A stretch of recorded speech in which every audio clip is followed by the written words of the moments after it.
Section 1. You will hear a woman phoning to inquire about exhibition information. First, you have some time to look at questions 1 to 4.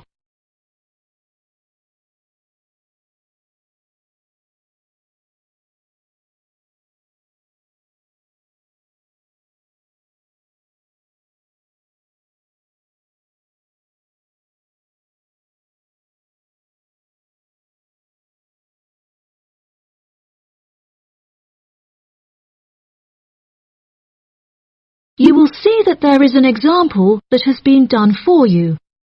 On this occasion only, the conversation relating to this will be played first. Good morning. You're through to the events coordinator at the Birmingham City Council. How may I help you? Hello there.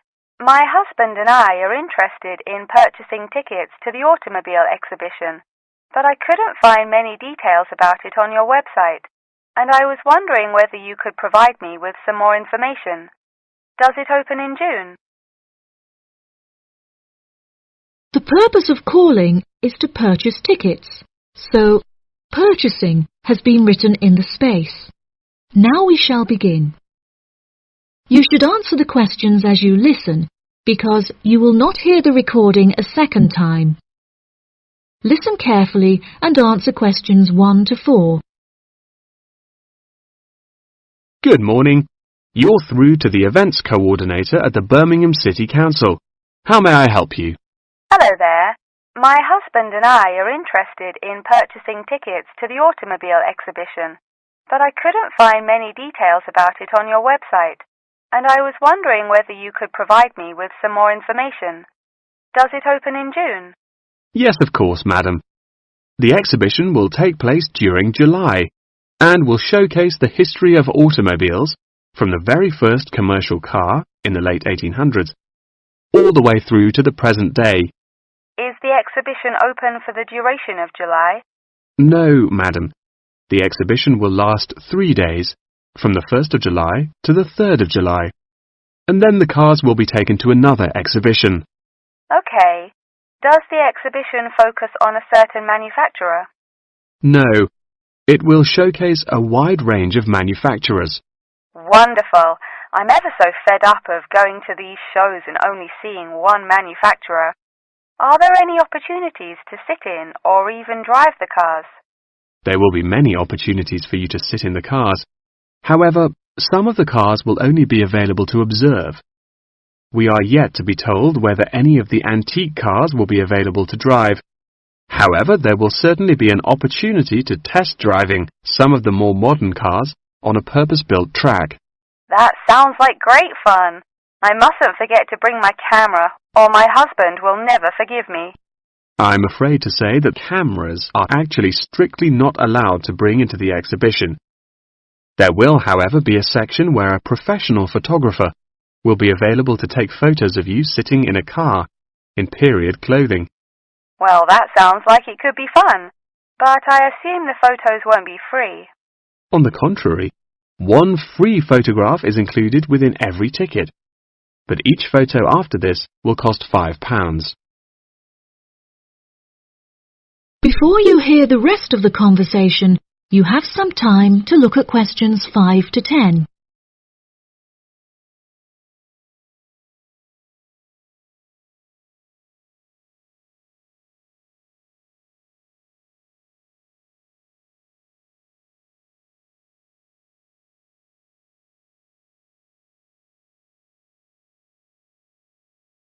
Now listen and answer questions 5 to 10.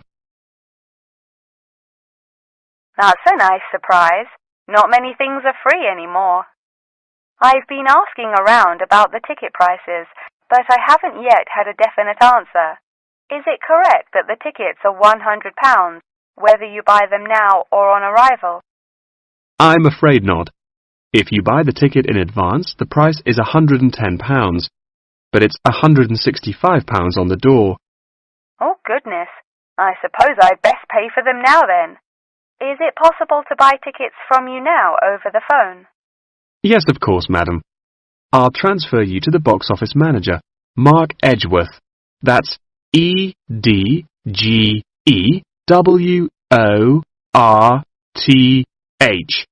and he will probably need to take your credit card details and some personal details. Yes, that's fine. Before you transfer me, I just need to ask a few more questions. Will the exhibition be held in the Birmingham Exhibition Centre? I think that's where I went last time. No, madam. The Birmingham Exhibition Centre is currently undergoing some renovations, so this year all exhibitions will be held in the Summer Palace. Summer Palace? I'm not entirely sure where that is.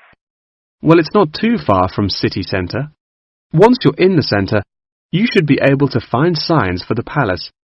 If not, most people in Birmingham will be able to direct you. Neither my husband nor I am particularly good with directions. Is there anywhere I can find this information on the internet? Our website will give you an address. Perhaps you could visit www.directions.com for more detailed information, and they should be able to provide you with step-by-step instructions. Okay. And is this the best way to contact you, by phone? I think the most convenient way to contact us is inquiring online, which is much simpler than having to dial various different numbers to reach the right person. Unless you have any more questions, I'll transfer you now. No, that's great. Thank you for your help. That is the end of section 1. You now have half a minute to check your answers.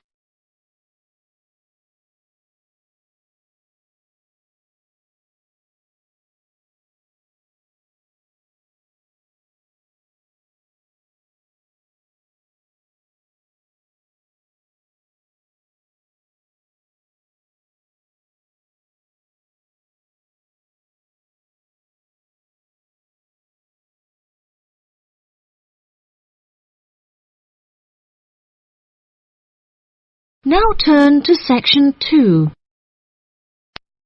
Section 2. You will hear part of a talk given by a member of staff at a hospital. First, you have some time to look at questions 11 to 15.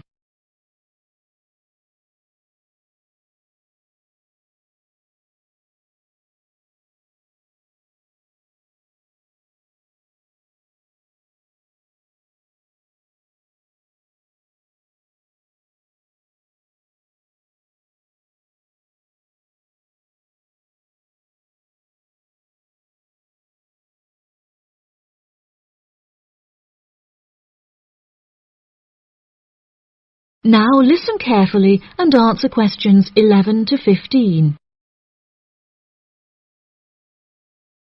Hello, and welcome to the homepage for the Healthy Hearing Medical Clinic and Surgery, where we'd like to share a little more information about the services we provide and more.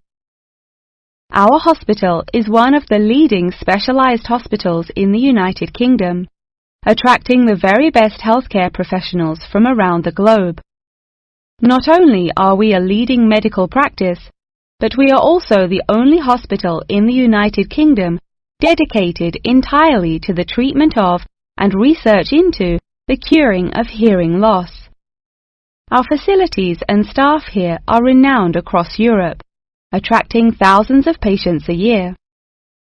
Our consultations can number anything up to 11,000 patients a year. However, we aim to treat around 5,000 patients a year so as to maintain and ensure the quality of our services. Our patients are guaranteed the highest standard of care, as well as the use of our first-class facilities. All patients requiring overnight treatment are provided with their own private room with ensuite facilities, as well as a state-of-the-art entertainment centre, which includes a flat-screen LCD television and PlayStation.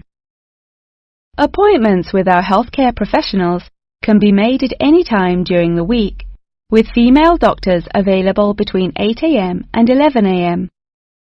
If you need to see a doctor outside of these times, please visit the Out of Hours page of our website for more information.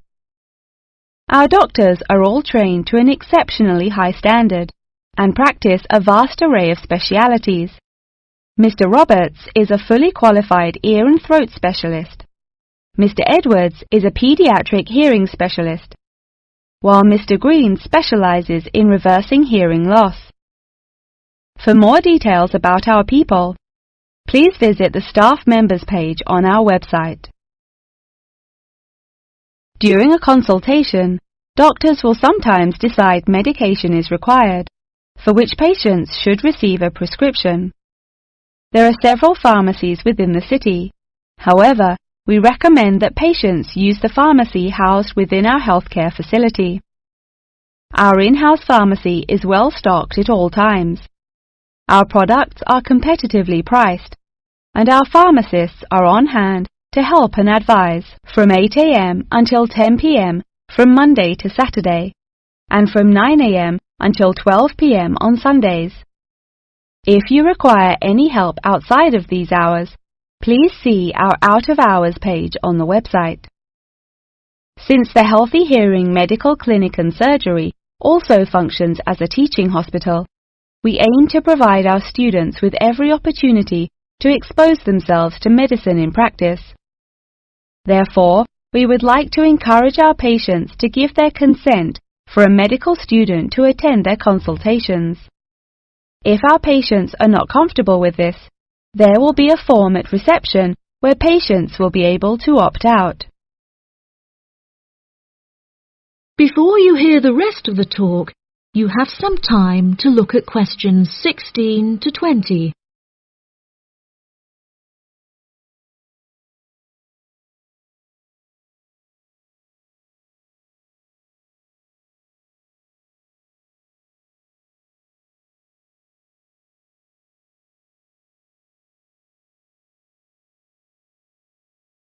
Now listen and answer questions 16 to 20. Now, please look at the map I've given you of the Healthy Hearing Medical Clinic and Surgery. For those not familiar with our practice, reception can be found through the main door at the end of the corridor. If your consultation is booked with Mr. Green, you need to go through the main door and turn right by the nurse's desk, and his office is at the end of the corridor on your left-hand side. If you need to alter any of your personal details, please visit our secretary at the Office for Medical Records, which you will find next to the therapy room. If you're awaiting surgery, please first check in with reception before taking the first door on the right after you enter the clinic. Finally, in the event that you feel disappointed with any of the services we have provided, or have any further questions, please locate our manager's office, which can be found near the Office for Medical Records and between two closets. If you have any more questions about the Healthy Hearing Medical Clinic and Surgery, please do not hesitate to contact us on 01 256 111 111. That is the end of section 2. You now have half a minute to check your answers.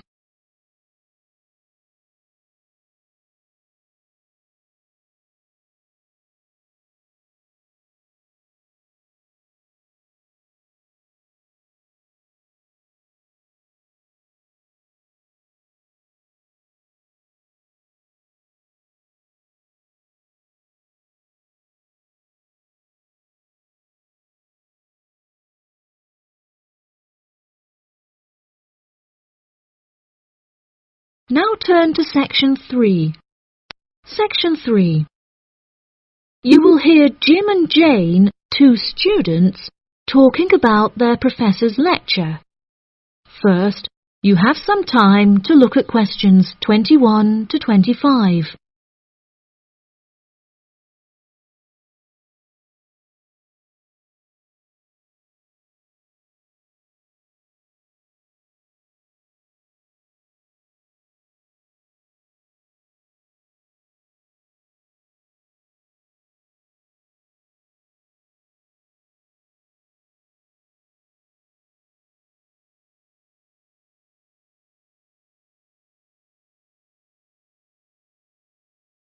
Now listen carefully and answer questions 21 to 25. Jane, what did you think of Professor Morgan's lecture? I don't know about you, but I find it incredibly difficult to believe that light influences the environment as much as he says. I've never seen any journal articles, websites or anything that verifies his arguments. It's stupid. On the contrary, I've seen a great deal of research supporting his argument from a wide range of renowned scientists. Have you looked at the recommended textbook listed on the course outline given to us at the beginning of the semester? All the information is in there. Perhaps you've just been looking in the wrong places. I never look at the course outlines. I have so many loose sheets of paper I tend to lose anything I'm given by the end of the day. What's the textbook they recommend? And where can I get it from? I should probably go buy it soon. I'm already behind in the course. Yeah, you definitely should buy it. And our grades are more important this year. It's called The Influence of Light on the Environment. You should be able to find it in the bookshop on campus. If not, they'll order it within 2 weeks. In the meantime, you should read up on Ken Simpson's work. He argues that in order to protect natural habitats, governments should endeavour to turn off lights in cities at night. Well, that's controversial. I doubt any government would be willing to do that any time soon. I imagine roads would become quite dangerous without street lighting. For this issue, Dave Kepler suggests they could just replace the existing lights with more environmentally friendly bulbs. They could even install solar-powered lights. That way, roads will be more eco-friendly while maintaining safety. Although I guess they wouldn't be particularly effective in colder countries, especially during the winter. That's quite a good idea, actually. The price of solar power is supposed to be on par with electricity within the next few decades, and it was on the news this morning. I've also heard that, according to Sharon Gray, in countries with more sunlight, insect-eating animals tend to be smaller in size. Since there are fewer insects, and the remaining insects produced a smaller number of eggs. Yeah, I think I read somewhere that sunlight also has a negative effect on the quality of water, but I'm not sure I believe it. In many hot countries, particularly developing countries, there is a lot of water pollution caused by factories rather than sunlight. Nevertheless, Maria Jackson says that in direct sunlight, the surface of the water becomes more translucent. Therefore, it affects the amount of sunlight that aquatic insects can absorb. Not much research has been undertaken to prove Jackson's theory, but it seems to have been widely accepted anyway. I've never heard of that. I'll have to look it up on Google. The only other theory I've studied is Barbara Swallow's study on how declined insect population adversely affects the frog population. Not that I'm complaining. I hate insects, especially spiders. You have arachnophobia? I never would have guessed. Didn't your brother have a pet black widow spider? Yes, he did, and I hated it. It escaped from its cage once, and we never found it. I had nightmares for months. Before you hear the rest of the conversation, you have some time to look at questions 26 to 30.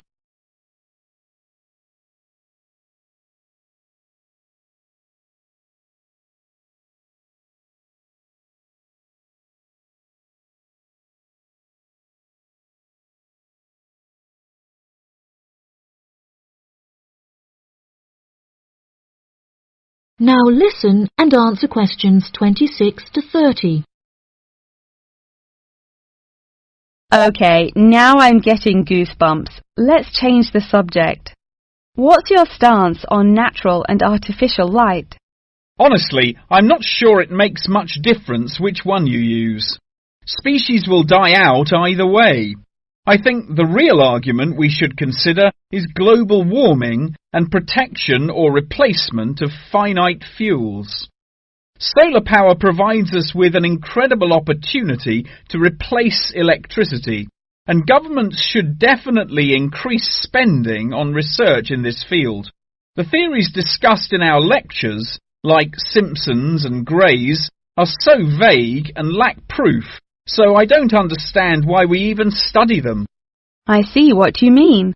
I don't like learning unsupported theories for exams, and I'd rather spend my time learning something else. For example, I'd be much more interested in studying the animals in safari parks than researching migratory birds, particularly the effect of tourists on the quality of life of animals. As we know, every year thousands of visitors will drive in their own vehicles or ride in vehicles provided by the facility to observe freely roaming animals. Yeah, that would be really interesting. Especially those animals living in more tropical countries like Borneo. Following on from that, I want to study how bringing animals over from foreign countries to put in our zoos affects their life expectancy. For example, do you remember when China sent pandas to Edinburgh Zoo? Apparently, one of the pandas became depressed, but it was never explained why. To me, obviously, you can't take an animal out of its natural habitat and put it in a cage on the other side of the world. It just doesn't work. That is the end of section 3. You now have half a minute to check your answers.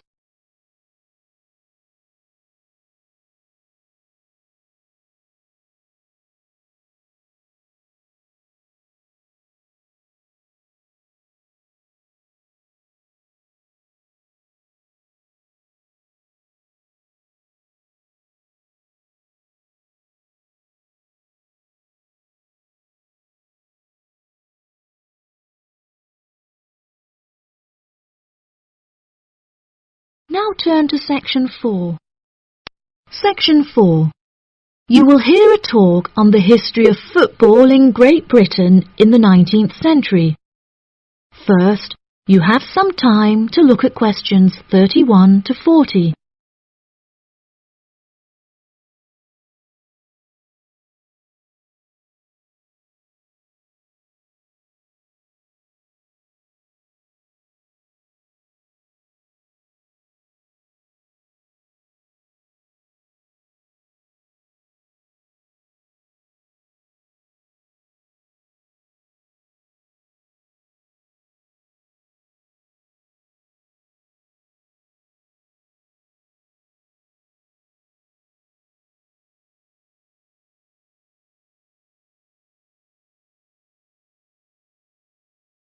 Now listen carefully and answer questions 31 to 40. Great Britain is often hailed as the home of football, with talented players travelling from far and wide to play for teams in the English Premier League, one of the most popular football leagues on the planet. Today we are going to take a look back to the 19th century Great Britain, in an attempt to trace the evolution of the beautiful game, as it is now known. Prior to the 19th century, the game featured a wide variety of local and regional adaptations, which were later smartened up and made more uniform to create our modern-day sports of association football, rugby football, and Ireland's Gaelic football. Even up to the mid-19th century, Shrovetide football, or mob football, was still widely practiced. According to the rules of mob football, there were no rules. A player could legally use any means whatsoever to obtain the ball, such as kicking, punching, biting and gouging, with the only exceptions being murder and manslaughter. These games may be regarded as the ancestors of modern codes of football, and by comparison with later models of football, they were chaotic and had few cooperation. Towards the latter end of the 19th century, and moving into the early part of the 20th century, however, there appeared a newfound emphasis on moral values in football. Perhaps a more modern example of this can be seen in John Terry's suspension as England captain, following reports of his infidelity to his wife. Furthermore, as mob football died away, there grew a greater concern for players' health and general well-being, with many clubs affording their top players access to frequent medical checkups and treatment. Despite the presence of Great Britain's unique state-funded National Health Service, football clubs are still seen today, providing team members with state-of-the-art healthcare facilities, with the top clubs even housing their own specialist doctors and physicians.